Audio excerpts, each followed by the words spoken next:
Yes! On va laisser le temps comme d'habitude à chaque Story Punk. On va vous laisser le temps d'arriver.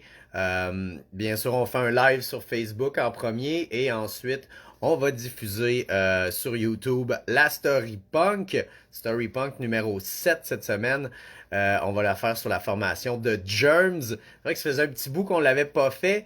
On en parle souvent, mais c'est beaucoup de travail faire monter une story punk, puisque le processus est super simple dans le fond, là, c'est que je vais faire mes recherches à tous les niveaux possibles, c'est-à-dire je vais lire toutes les entrevues, écouter s'il y a un documentaire, lire le livre et me renseigner aussi sur des anecdotes. Souvent j'ai la chance d'avoir certains membres en entrevue, donc on va chercher des anecdotes ou des petits moments qui sont peut-être pas inscrits nulle part dans les registres de la formation et on monte un story punk et cette semaine c'est un story punk qui est super intéressant. C'est sur la formation de Germs. Il y a tellement beaucoup de connexions avec les germs. Donc, vous allez voir, on va plonger là-dedans. Mais à chaque Story Punk, on vous présente toujours une bière parce qu'on vous invite à boire local. Si vous buvez pas d'alcool, ben buvez n'importe quoi qui est pas alcoolisé, mais achetez local, c'est vraiment important en ce moment. Donc, on vous invite à encourager aussi les microbrasseries qui offrent des produits autant avec ou sans alcool. Donc, cette semaine, la microbrasserie est nos amis de Brasseurs sur demande, avec cette excellente double NEPA, la 2.0 DDH. C'est fait avec du houblon Citra Eldorado et Mosaïque.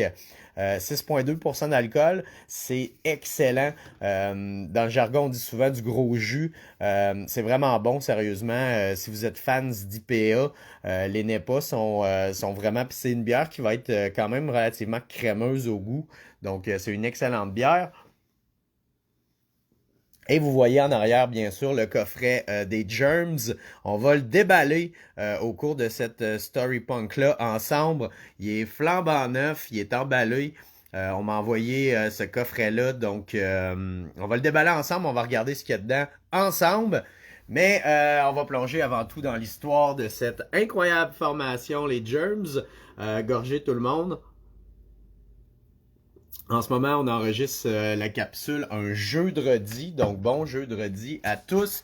J'espère vous changer les idées en plongeant dans cette histoire. Donc, bienvenue à cette Story Punk numéro 7. Je suis DJ Punkasbed et je suis content de vous raconter cette histoire punk rock. Donc, les germs. Est-ce que le punk est un virus ou un germe? Je crois pas que le remède à un virus se retrouve dans les germes, mais les germes peuvent être véritablement une thérapie musicale. Sûrement la formation la plus imprévisible de la première vague punk rock. Il faut dire que le groupe va avoir fait parler d'eux sur tous les plans, mais définitivement, excusez, le temps aura donné à Darby Crash le mérite d'avoir été une des plus grandes plumes de cette première génération de punk. Je vous offre donc de plonger dans cette incroyable histoire. Voici l'histoire du groupe et le plan en 5 ans établi par Darby Crash, chanteur de la formation, qui malheureusement a trop bien fonctionné.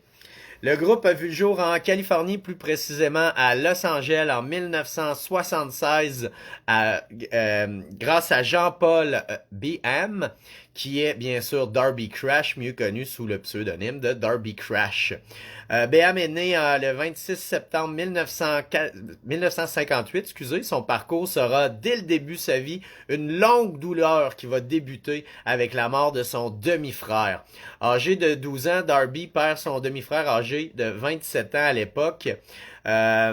Donc c'est ça, il aurait fait une surdose de drogue de piètre qualité. Son vendeur de drogue aurait été blâmé pour avoir intentionnellement voulu la mort, bien sûr, du demi-frère de Darby Crash. On a longtemps cru que son père biologique s'appelait Harold Ambiam et qu'il avait quitté le nid familial lorsque Darby était très jeune. Mais lors d'une dispute avec une de ses demi-sœurs, elle lui mentionne que son père est un marin suédois du nom de William Björklund.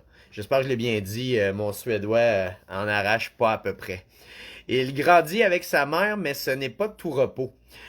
Puisque selon Brandon Mullen et Don Boys, elle aurait eu des problèmes de maladie mentale qui lui occasionnent des épisodes de violence verbale envers son fils Darby Crash. C'est ce que les deux mentionnent dans le livre Lexicon Devil, The Fast Times and Short Life of Darby Crash and the Germs, paru en 2002. Mullen et Boys, excusez, dans le fond, c'est ça. Mullen et Boys proviennent de la scène punk juste avant les Germs. Boys va faire partie de la formation Germs et Mullen est un Américain britannique. Il est le propriétaire de la salle de spectacle The Mask. Il est aussi écrivain et un promoteur de musique. Si vous avez lu ma chronique précédente sur la formation The Alley Cats, vous savez qu'il est promoteur de spectacle où l'une des plus violentes émeutes a éclaté entre les policiers et les punks. Brandon Mullen est décédé le 12 octobre 2009 à l'âge de 60 ans. Il a contribué à permettre à la scène punk d'avoir une salle et de leur permettre d'évoluer musicalement. Le beau-père de Darby meurt donc en 1972 d'une crise cardiaque. Il est le troisième mari de sa mère. C'est son beau-père. Donc, comme je vous avais expliqué, son père était pas là. Il l'a jamais vu, il l'a jamais connu. Comme je vous disais, ça serait un marin suédois, selon ce que sa demi-sœur lui aurait mentionné. Donc c'est ça, c'est le troisième mari de sa mère. Son père biologique, Bob Barker, n'a jamais été marié avec sa mère et Crash apprend sa mort quelques temps après. Deux durs coups pour lui qui vont l'influencer pour la suite des choses. Il s'inscrit à l'école, à l'Innovative Program School, une école alternative à l'intérieur du University High School de Los Angeles. Darby aimait surnommer l'école comme étant interplanétaire. Dans ce programme, les élèves avaient le droit à une grande liberté, dont celle de former leur propre classe. Darby et son collègue de classe de l'époque, George Roddenberry, que vous connaissez sous le pseudonyme de Pat Smear, décident de former une classe appelée les mangeurs de fruits. Parenthèse, Pat Smear, vous le connaissez très bien pour avoir été un membre de Nirvana vers la fin de Nirvana et pour avoir été un membre fondateur des Foo Fighters. D'ailleurs, il évolue toujours dans la formation les Foo Fighters. On va en parler plus tard. Chaque jour, ils partaient à l'épicerie. C'est ça, bon, ils ont surnommé leur classe les mangeurs de fruits. Voici pourquoi. Il y a une raison. Et elle implique de ne pas être à jeun. Chaque jour, ils partaient à l'épicerie du coin pour manger des fruits pendant 1 heure pour ensuite retourner à l'école. Du pur génie.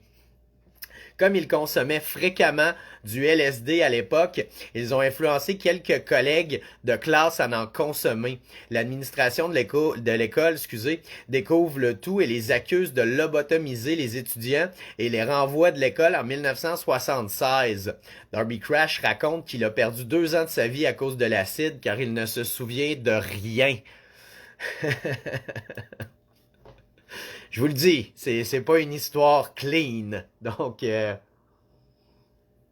mais il y a beaucoup à apprendre justement de cette histoire des Germs. D'ailleurs, si vous avez des anecdotes personnelles, s'il y a des albums ou des coups de cœur que vous aimez de cette formation-là, que vous voulez partager, gênez-vous pas dans le chat. Et si vous voulez nous saluer, moi, je vous salue toute la gang. Merci tout le monde d'être là. Bien sûr, pour ceux qui se sont joints à nous, on est en train de vous raconter l'histoire de la formation Germs. Donc, c'est ça, Darby Crash ne peut pas remettre les pieds sur le campus de l'école et il doit se battre avec le ministère de l'Éducation pour avoir son diplôme. Sa mère raconte qu'il se serait inscrit par la suite au Santa Monica College. Il aurait pris des cours de danse, de ballet et la claquette. De plus, il créait des bijoux pour vendre, plutôt je dirais pour survivre rendu là.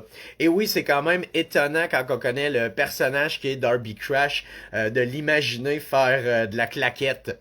Et d'ailleurs, malheureusement, il n'a pas fait de pas de claquette durant sa carrière avec The Germs. Donc malheureusement, ça aurait peut-être été un must. Je sais pas s'il y a beaucoup de punk rockers qui ont déjà fait la claquette sur un stage. Je vous invite, si vous avez déjà vu des punk rockers live musiciens faire de la claquette ou un show de claquette punk, qui sait, ça pourrait peut-être exister.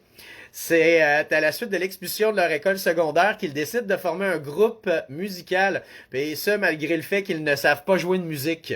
Tu vois, à l'époque, ça, c'était pas grave. Il y a beaucoup de groupes que c'était vraiment pas grave. Et c'était comme cool de pas savoir jouer d'un instrument, ce qui, aujourd'hui, est impossible.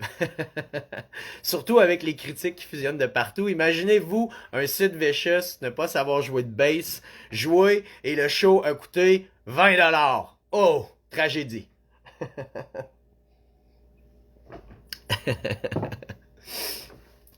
Donc, le nom original de la formation est Sophistifuck and the Revelum Spam Queens.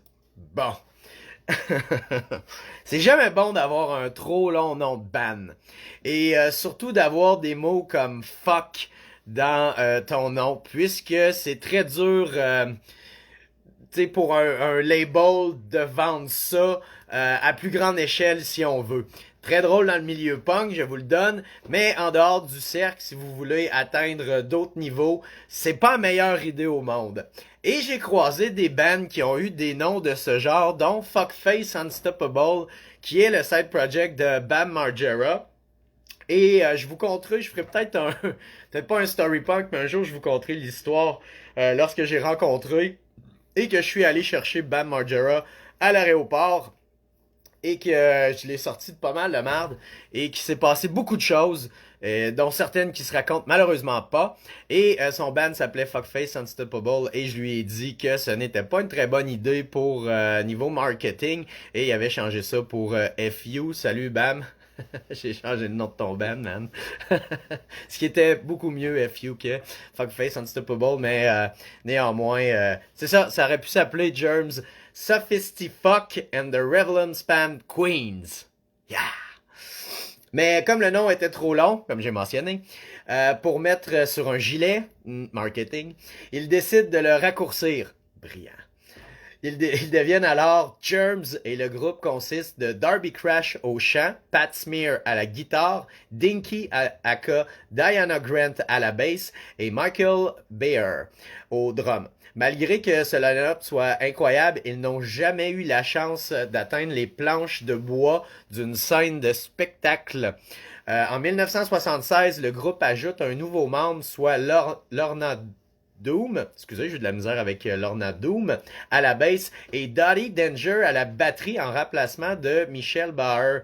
Dottie Danger est nul autre que Belinda Carlisle de la formation de Go-Go's, que vous connaissez sûrement pour un de ses grands succès. C'est-à-dire que on pourrait quasiment dire qu'elle a été One Hit Wonder sur les charts en solo, mais c'est ça, elle a eu une grosse carrière solo et les Go-Go's ont été le premier groupe féminin à vendre et à être commercialisé à cette époque-là. Et les Go-Go's est une formation qui provient du punk. D'ailleurs, je vous annonce que je ferai un story punk plus tard parce que la liste est quand même longue sur les Go-Go's pour vous raconter l'histoire punk des Go-Go's. Je rentrerai pas avec leur succès commercial après parce que ça vient comme trop différent puis c'est mélangeant un peu, mais on va y aller avec la période punk que peu de gens connaissent des Go-Go's.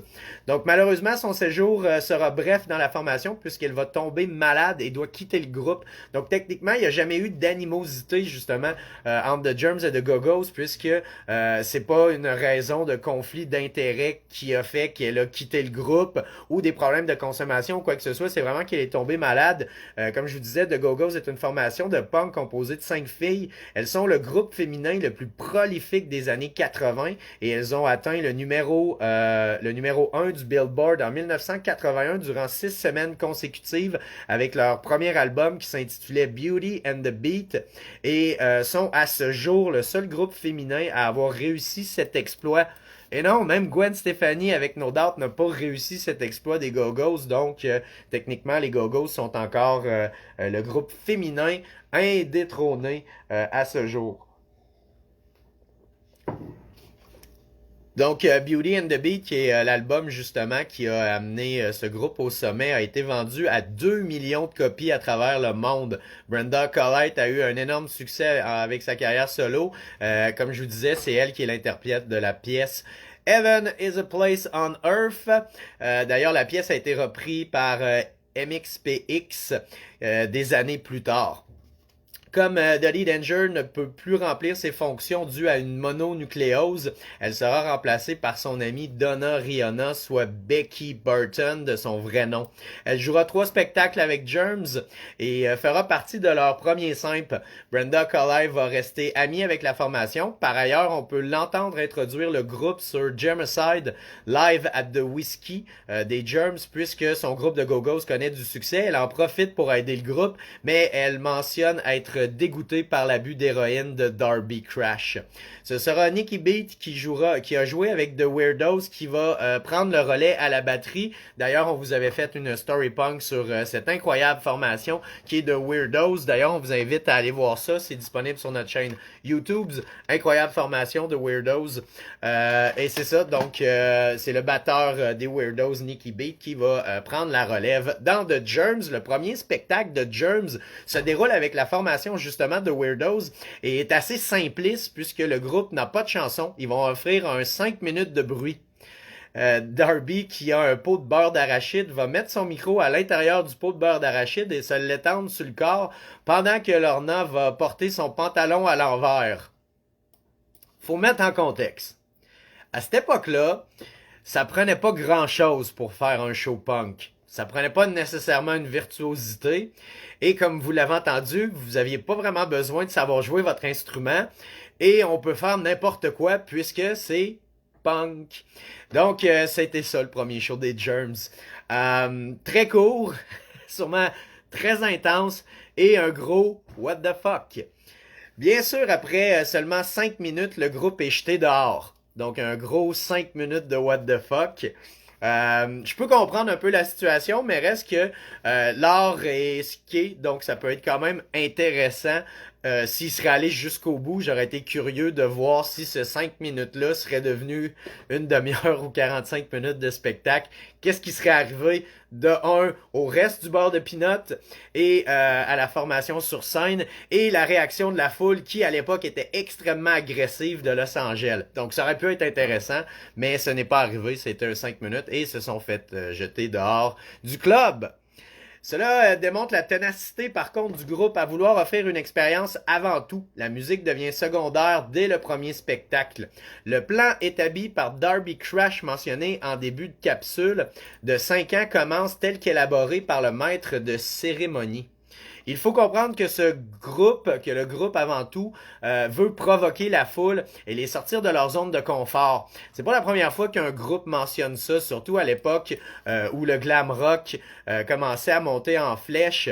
Les groupes voulaient déstabiliser justement tout ce qui était établi, dont les vieilles légendes de rock et de ce qu'on peut comparer à du métal aujourd'hui. Donc c'était vraiment de challenger la foule, de les amener à vivre autre chose que ce qu'ils sont habitués de voir lors d'un spectacle. Les premières performances étaient généralement marquées par des foules bruyantes composées d'amis du groupe. En conséquence, leurs concerts sont devenus notoires pour être tapageurs et souvent proches d'une émeute. On se comprend entre amis, on a moins de barrières et les dérapages peuvent aller plus loin quand on se connaît puis qu'on veut comme se challenger. Surtout dans le milieu masculin, il y a comme une espèce de compétition dans le slam quand on est plus jeune. Donc, tous les spectacles qui ont lieu lors de la première année du groupe étaient prêts de dégénérer en émeute. Cela n'arrêtera pas la progression du groupe qui est maintenant rendu à enregistrer en studio leur premier simple. C'est en juillet 1977 que le groupe entre en studio pour enregistrer 2 pièces, soit Forming et Sex Boy. Le simple va paraître sur la maison de disques de Los Angeles, Watt. Ce simple est considéré comme le premier vrai simple punk de Los Angeles. La pièce Forming est la première œuvre de Darby qui l'a écrit au local de pratique. Le tout a été enregistré sur un enregistreur mobile à bande magnétique à 2 pistes dans le garage de Pat Smear, avec 2 microphones pour les voix seulement. D'ailleurs, l'écho que vous pouvez entendre dans la voix de Darby Crash est accidentel car quelqu'un a heurté un bouton lors de l'enregistrement. Il y a eu quelques prises pour arriver au résultat final. Très DIY et j'imagine que ce simple a été créé sous l'influence dont j'imagine l'accident du piton d'enregistrement qu'ils ne se sont jamais rendus compte. Pour ce qui est de la pièce Sex Boy. L'exécrable enregistrement a été enregistré sur une cassette lors du concert au Roxy Night dans le West Hollywood. Et c'est là que ça devient intéressant. Écoutez bien ça.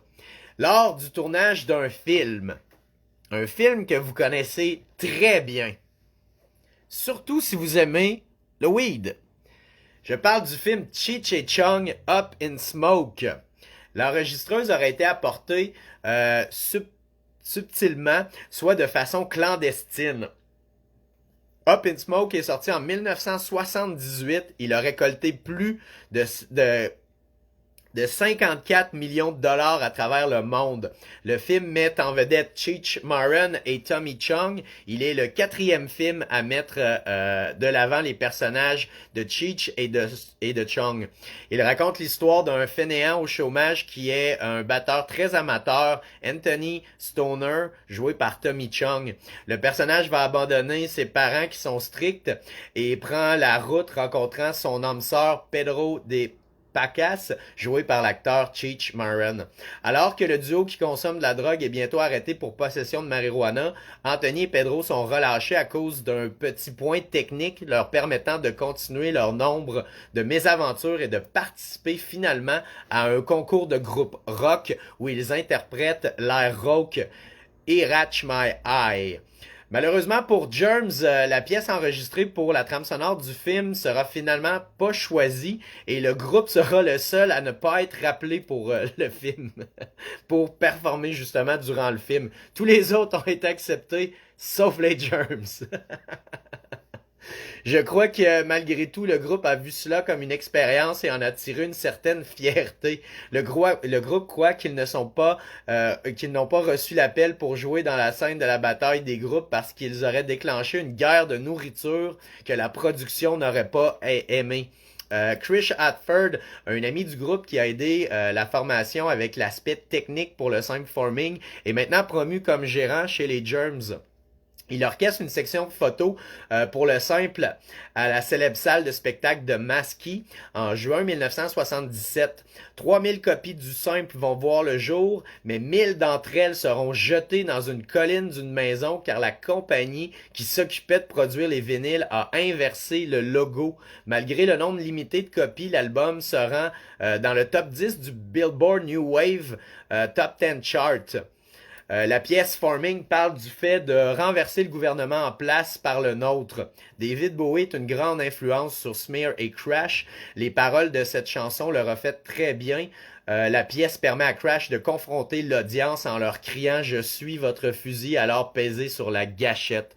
Quand même assez fort. Comme je vous disais, le groupe n'a jamais été vu comme ayant un grand songwriter en son sein, ayant quelqu'un qui était capable d'écrire.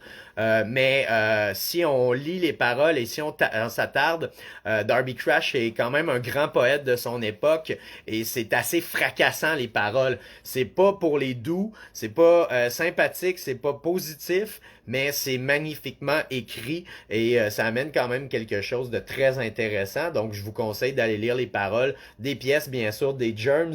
Il y en a pas tant que ça, donc vous allez pas y passer votre vie comme si c'était une longue discographie. Donc, je vous rappelle, vous êtes à Story Punk, je suis DJ Punk Asbed et je vous raconte l'histoire de la formation Germs. Les deux pièces du simple vont paraître sur l'album en concert intitulé Germicide, qui documente le début en spectacle de Germs. Il y a une deuxième version de la pièce qui a été enregistrée en 1977 avec le drummer DJ Bonebreak, un membre bien connu de la mythique formation X. Elle va paraître en 1993 sur la compilation MIA The Complete Anthology. D'ailleurs, c'est le premier album qui comprend les deux versions originales. C'est à ce moment que Donna Rhea quitte officiellement le groupe. À la surprise de plusieurs, le groupe forge un son unique dans la scène et devient rapidement un groupe culte de la première vague punk américaine. Ils sont peut-être chaotiques sur scène, mais le simple prouve que le groupe possède un excellent musicien en son sein, qui est, bien sûr, Pat Smear. À la surprise de plusieurs, Darby Crash refuse de chanter les paroles sur scène, puisqu'il ne mentionne ne pas s'en rappeler. Son abus d'alcool et de drogue amène souvent des situations étranges, mais les amateurs savent dans quelles aventures ils ont signé et adorent l'inconnu que peuvent amener les performances de Darby Crash. Par la suite, le groupe va enregistrer 2 autres chansons avec 2 versions alternatives avant de se lancer dans les démos du premier album et le seul album Germs. Le groupe avance bien car chaque simple qu'il enregistre augmente en qualité et en intensité. L'album GI est la preuve que le groupe est plus mature et focus sur la qualité des pièces malgré leur simplicité. L'album va sortir en octobre 1979 et sera un raz-de-marée dans la scène punk américaine. 1979, le punk est déjà établi depuis 1977 où il y a eu son implosion, si vous voulez. Puisque 1977 est une grosse année au niveau du punk, mais il y a eu le post-punk qui a commencé, si on veut, en 1972 et jusqu'en 1975 et par la suite, le punk s'est établi. Donc 77 a été son explosion, mais 76 c'était le début de l'ébullition là qui avait commencé en 75. Donc c'est ça. Encore à ce jour, les pièces de cet album résonnent dans les salles de spectacle et on ressent encore l'impact des paroles de Darby Crash. D'ailleurs, mention parce que je suis totalement vendu au travail de Carl-Emmanuel Picard et de Lanty. Je te salue, man. Tu fais une job incroyable. Et j'ai entendu souvent de Germs à Lanty. Donc, ça me rappelle souvent, justement, les débuts de soirée avant les spectacles où on a toujours une très bonne trame sonore. Cet album est référé comme le premier album punk hardcore de la scène américaine.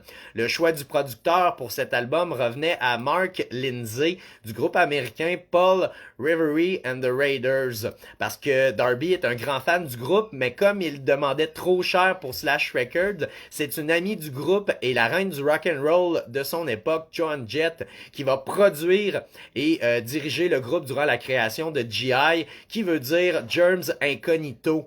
Et c'était le pseudonyme dans le fond que le groupe utilisait pour pouvoir se produire en spectacle vu la mauvaise presse que Germs avait. C'était impossible à une époque pour la formation sous le nom Germs de performer. Tout simplement, aucun booker voulait les booker, trop dangereux. Ils savaient qu'il allait avoir une émeute, donc ils devaient utiliser une nouvelle stratégie. Donc c'est bien sûr leur gérante qui leur a proposé d'appeler le groupe GI et de camoufler un peu que c'est les Germs.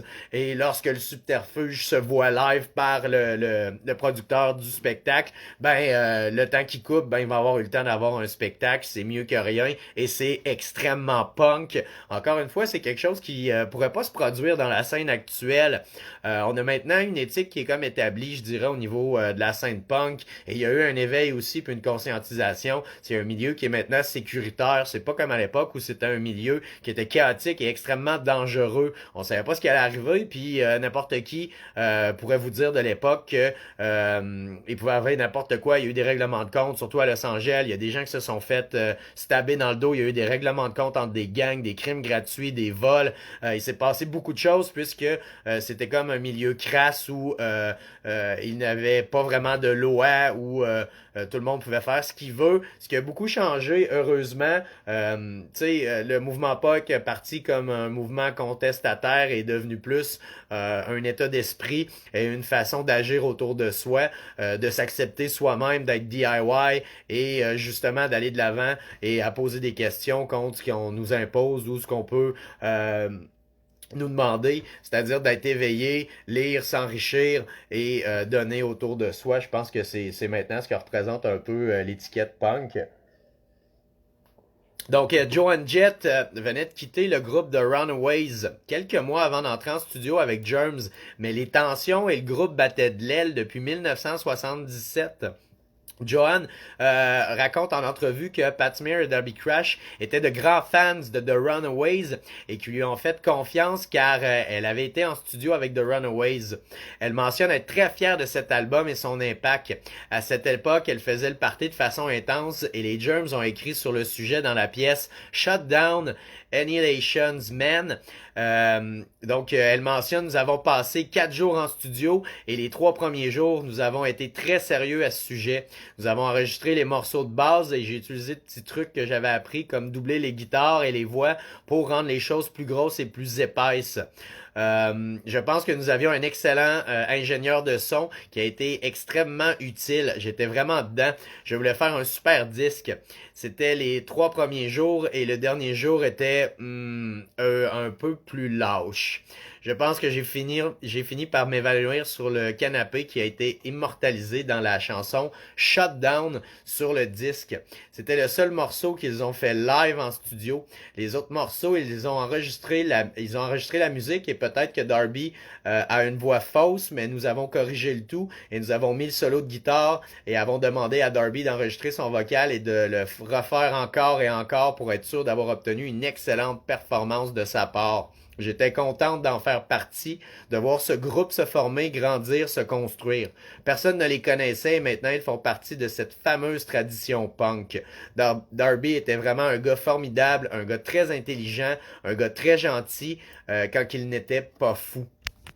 Je vais vous montrer justement une photo de Darby Crash. Ça, c'est une photo, bien sûr, de la formation. Et vous pouvez voir ici Darby Crash.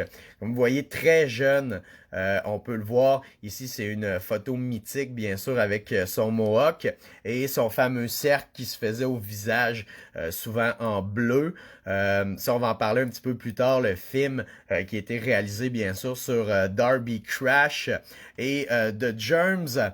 C'est ça, c'est un son unique, justement, parce que c'est imparfait, justement parce que la voix est rauque, c'est garoché. C'est Germs.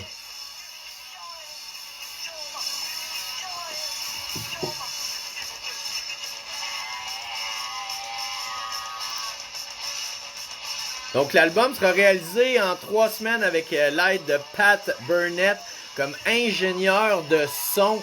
Un album qui encore aujourd'hui est cité comme un des gros morceaux de la première scène, de la première vague punk. Donc, c'est ça, Pat Burnett était l'ingénieur de son. La légende raconte que l'album aurait coûté 6 000 $ à produire en 1979. C'est quand même de l'argent, 6 000 $ en 1979. C'est vraiment pas comme aujourd'hui. Darby Crash a produit le visuel de la pochette. Le cercle, le fameux cercle, c'est Darby Crash. L'album sort en octobre 1979. Cet album est une grande surprise pour tout le monde au niveau de la scène car en spectacle, le groupe offre un chaos sonore et Darby Crash, comme mentionné, ne chante aucune parole. Imaginez ça, là. Imaginez votre groupe préféré, vous les découvrez sur album, ils finissent par venir en spectacle. Vous allez au spectacle, et vous avez cette espèce de chaos de son, mais on retrouve de quoi, mais que le chanteur fait crâler et ne chante aucune parole. Ce serait quelque chose aujourd'hui. Facebook serait inondé de commentaires négatifs. Et ça se ramasserait avec un -2 étoiles pour la formation. Et sur l'album, on peut entendre son vocal et les paroles qui solidifient la musique punk hardcore que cet album offre. Sur l'album, ça sonne vraiment bien, sérieusement. Il y a eu beaucoup de travail. C'est là qu'on voit qu'en studio, on peut modifier beaucoup de choses, mais néanmoins, ça reste un monument. L'album est loin d'être parfait, là, mais il offre une spontanéité qui donne un charme et un son qui est unique encore à ce jour. Les membres ont sûrement improvisé à plusieurs reprises, mais le résultat est brut et pur. Ils ont bien évolué et il va rester un album culte de la première vague punk. Il est à l'image du groupe dur, spontané et dangereux. Une pièce enregistrée lors de cette session intitulée Cough in My Eyes ne se retrouvera pas sur GI mais sur le EP What We Do Is Secret qui paraîtra en 1981. Le groupe sera immortalisé dans le documentaire The Decline of Western Civilization réalisé par Penelope Spheris.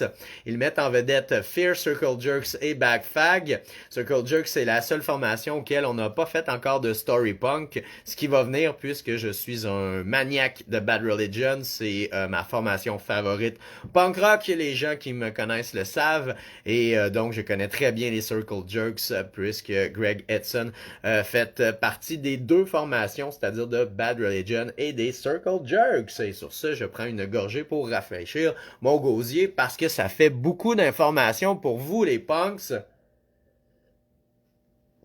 Je vous rappelle, la bière, on a toujours une bière de microbrasserie à chaque capsule Storypunk. Cette semaine, c'est bien sûr Brasseur sur demande avec leur excellente DDH NEPA 2.0. D'ailleurs, j'ai déjà eu une émission qui s'appelait 2.0, qui était une émission de métal, et c'était le pire nom que j'avais choisi. C'est vraiment mieux pour une bière que pour une émission de radio, je vous le garantis. Joe, je te salue. Joe Grenier, salut man. Dominique Gérard, Bobby, salut Bobby man. Jean-Sébastien, tout le monde qui sont là. Mel Champagne, merci Denis, Vince, Fournier, je t'aime. Our Darkest Days, salut. Donc, on peut y voir Darby Crash chez une amie se faire des œufs au niveau de The Decline of Western Civilization. Donc, c'est ça, il est chez une amie, il fait des œufs avec du bacon en buvant son café dans une minuscule tasse. On sait pas trop il est quelle heure, l'appartement est crade. C'est une scène pas malaisante, mais qui montre un petit peu la pauvreté aussi à cette époque-là et la pauvreté des membres de la scène punk. Donc, à la suite d'une courte entrevue avec leur gérante Nicole Penter, il commente sa façon de performer sur scène. Le groupe performe durant le documentaire les deux pièces Shutdown et Manimal. Pour ceux qui se demandent ce dont Nicole est devenue, si vous avez vu le documentaire, c'est une blonde aux cheveux courts, quand même super belle demoiselle. Elle est née, en fait, elle est auteure, renommée, professeure au cégep. Elle enseigne sur le cinéma et l'écriture. De plus, elle est féministe, activiste et politique.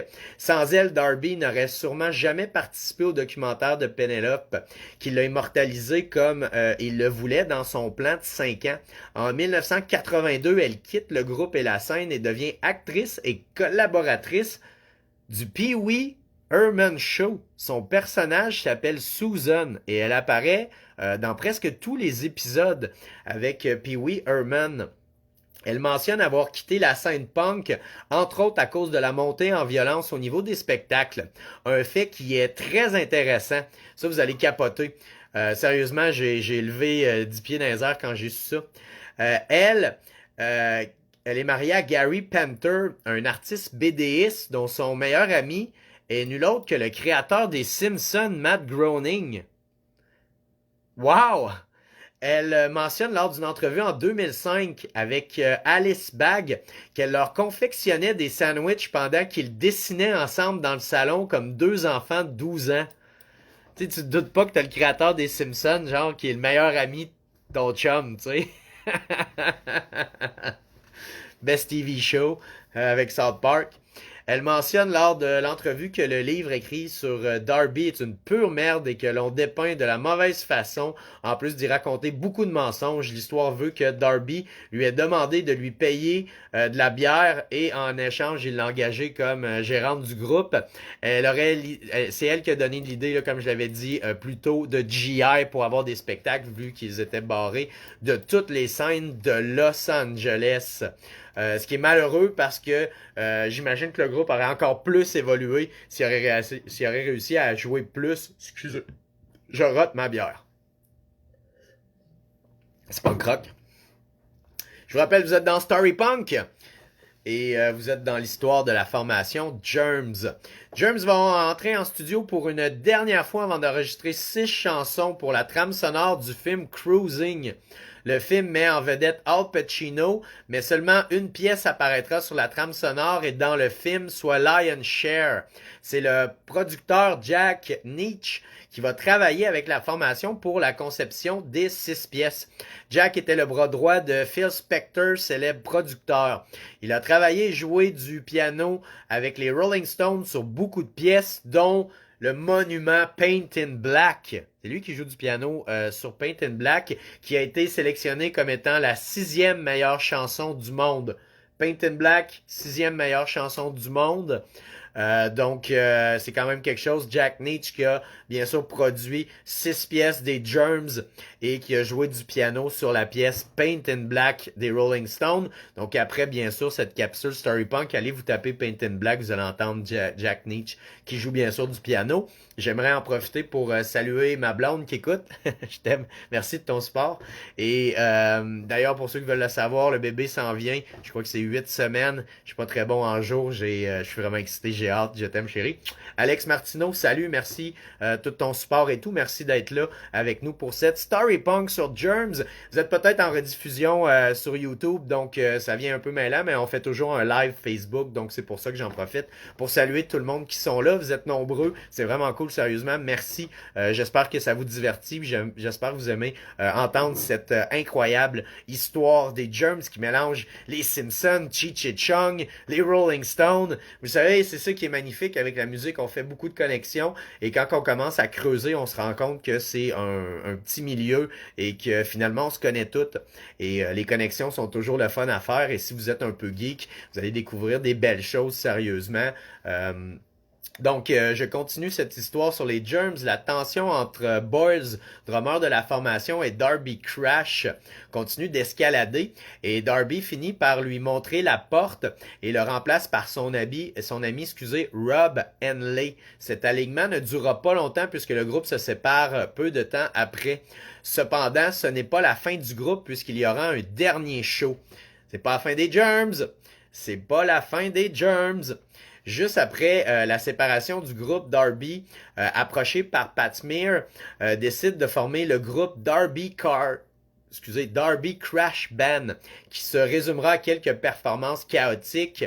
Le groupe comprend Pat Darby, David Bosco Danford à la basse et Lucky Lehrer, le drummer légendaire de la formation Circle Jerks. Vous connaissez Lucky, qui est considéré comme un des meilleurs drummers de cette époque-là, de la première vague. Il vient d'un background jazz. Il a enseigné à Pete et Bobby de la formation Bad Religion qu'on mentionnait plus tôt.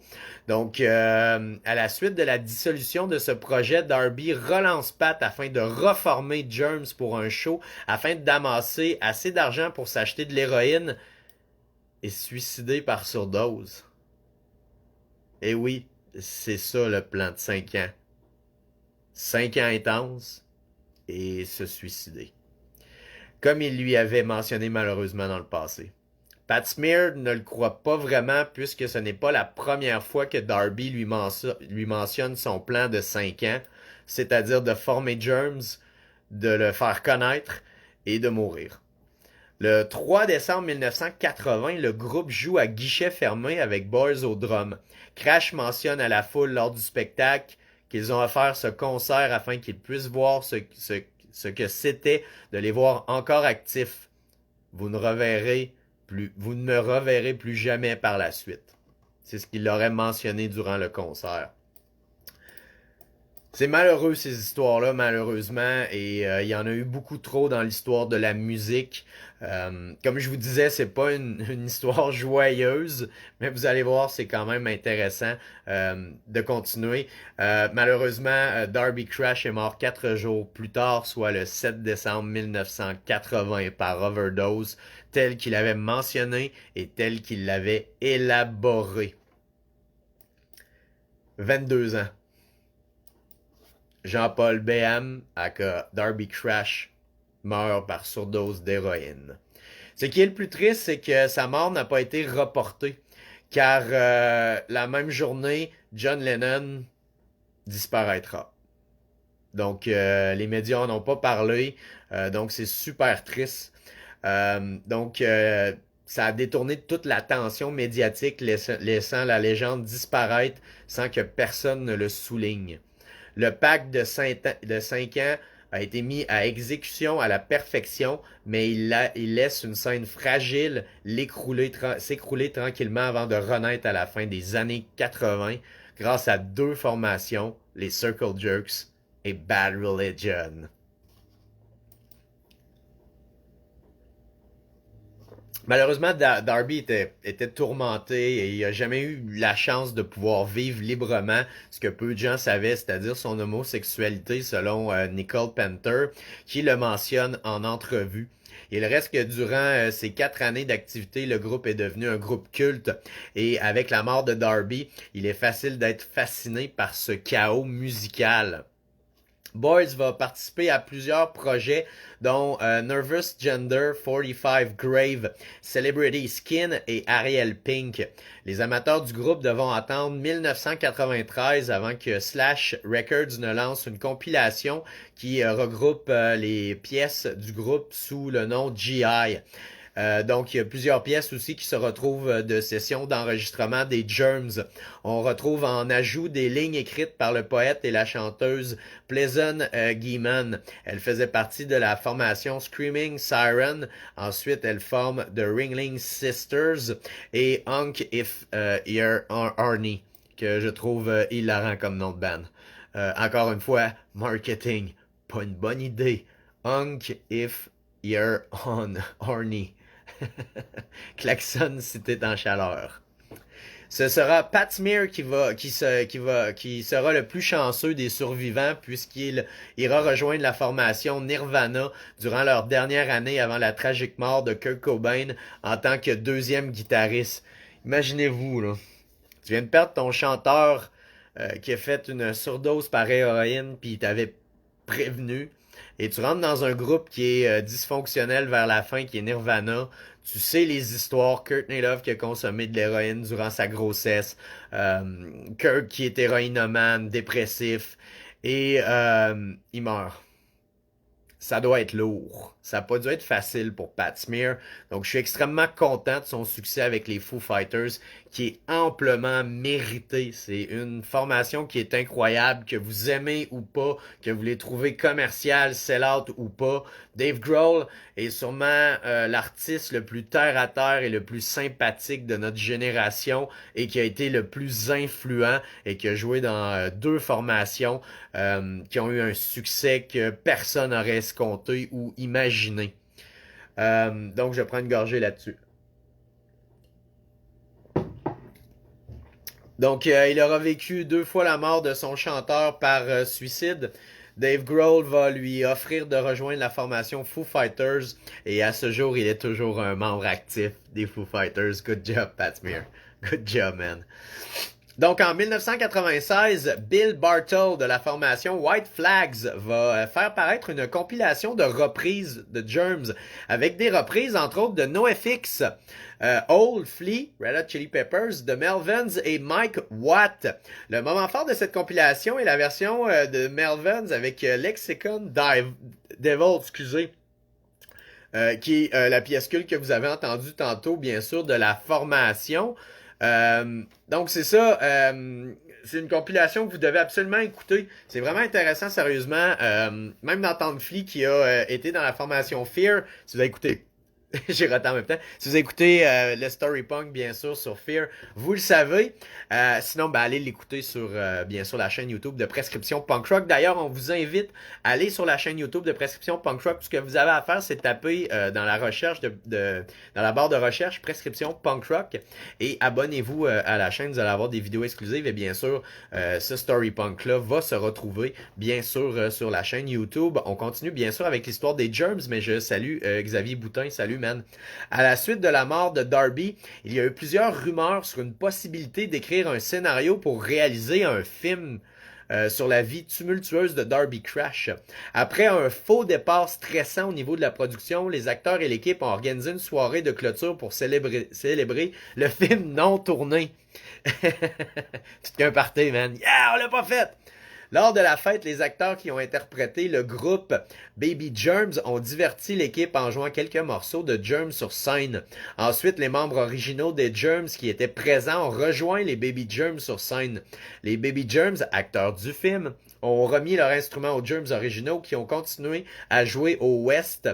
Bien sûr, le résultat fut une réunion inattendue de The Germs avec Shane West en tant que leader, c'est-à-dire en tant que l'acteur qui personnifiait Darby Crash. En novembre 2005, le monde entier est surpris d'apprendre que Germs se réuniront avec un acteur, comme je vous le disais, Shane West, et partira en tournée pour un temps déterminé avec Boys, Smear et Doom. Cela ne fait pas l'unanimité et les fans sont furieux sur le retour de la formation. Ça sent le coup fumeux. Ça sent pas bon, ça sent la passe de cash. Le projet de faire un film sur sa vie va prendre plusieurs années à se concrétiser, mais le 23 juin 2017, le film est présenté au LA Film Festival. C'est l'acteur Shane West qui prendra la lourde tâche de jouer Darby Crash. Malgré les critiques et l'entourage du groupe qui dénonce la production du film, c'est Roger Grossman qui va réaliser le film, basé sur le script de Michelle Bauer Gaffery. Qu'elle a écrit. Elle est une amie de Crash et une coproductrice du film. L'acteur David Arquette de la franchise Scream, Frisson, était supposé jouer le rôle de Darby, mais a finalement participé à un autre projet. Le film a été mal reçu par les critiques, mais on est des punks, on s'en balance des critiques. Il reste que la performance de West est convaincante et bien ficelée. Le film va sortir le 8 novembre 2008. J'ai vu le film, il est disponible sur YouTube. Si vous voulez aller le voir, allez taper What We Do is Secret the Movie. Vous allez pouvoir écouter le film. Mais à moins d'être vraiment un fan, je vous invite pas à l'acheter. Normalement, je vous dis d'encourager les producteurs, les labels. Il y a beaucoup de gens qui ont travaillé en arrière de ça. Donc, des encourager si vous pouvez. Mais dans ce cas-là, le film est extrêmement exécrable. Je vous rassure, ça vaut une écoute. Vraiment, ça vaut une écoute, mais vous allez pas le réécouter par la suite. Mais c'est quand même intéressant de voir visuellement l'histoire, de la façon que c'est interprété. Mais encore une fois, à part l'interprétation de West, il y a beaucoup de faits qui sont pas vrais, mais son interprétation est quand même pure. Et je pense que ses intentions étaient bonnes au final. Mais le film est exécrable. C'est plate de même. C'est pas un... Mais tu sais, c'est dur de faire un film biographique qui est bon avec des petits budgets. Donc, c'est ça, c'est malheureux pour le film. Donc, le 14 juin 2010, le concert live à The Starwood, qui a lieu le 3 décembre 1980, va paraître sur Rhino and Made. Sur disque compact, en plus, on retrouve le poster de promotion du spectacle et quelques lignes écrites par Jonathan Gold. Il est un critique culinaire reconnu aux États-Unis. On le connaît moins ici, là, mais si vous faites une recherche, vous allez voir, c'est quand même quelqu'un qui est très connu, une célébrité. En décembre 2013, Charlotte Caffey du groupe The Go-Go's a joué de la bass pour un concert unique, un concert pour commémorer Bill Pat Fear Bartel, car Lorna Doom n'a pas pu être localisée. Malheureusement, Lorna Doom va mourir du cancer le 16 janvier 2019, 12 jours après ses 61 ans. Une autre légende qui nous a malheureusement quitté trop tôt. Donc, à ta santé, Lorna, sérieusement, et merci pour tout ce que tu as fait avec la formation Germs.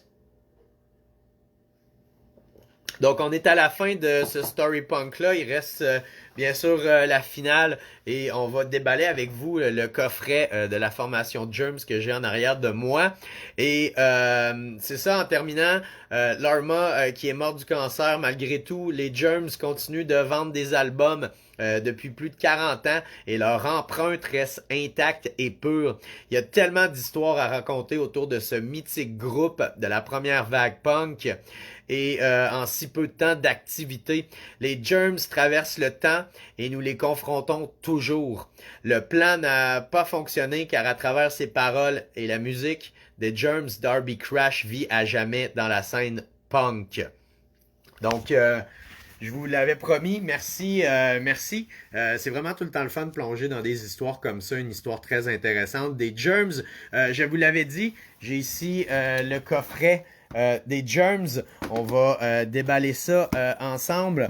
On va regarder ce qu'il y a là-dedans. Je vais juste prendre un outil, bien sûr, pour le déballer. Vous auriez dû dire, t'aurais dû être prêt. Vous avez raison, mais je suis un punk rocker, donc je vais utiliser la bonne vieille méthode, c'est-à-dire un bon vieux crayon tout scrap pour le percer et bien sûr l'enlever le reste. La mine a pété, c'était vraiment de toute beauté ce que je viens de faire. Quelle façon d'ouvrir un coffret. J'ai juste percé un petit trou, j'ai pas fait assez, donc j'ai besoin d'un autre outil. On m'apporte mes outils.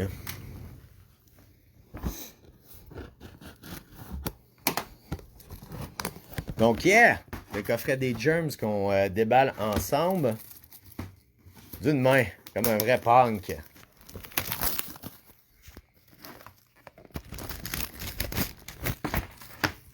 Yes! Qu'est-ce qu'on retrouve là-dedans? Très beau coffret. D'ailleurs, normalement, si vous voulez payer pour le coffret, normalement, c'est 20 à 25 dollars. Donc, avec le shipping et tout, là, c'est sûr que ça peut revenir à une quarantaine de dollars. Mais si vous êtes capable de trouver ça aussi en magasin, ça fait pas si longtemps que c'est sorti, ce coffret-là. Donc, je rouvre ça. Tout frais, tout chaud. Bien sûr, le cover que vous avez vu. Mais on retrouve ici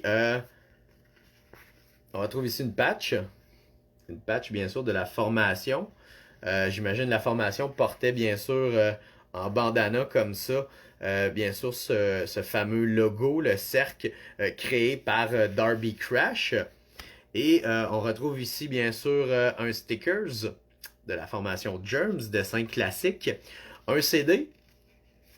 Un CD des Germs qui comprend 13 pièces.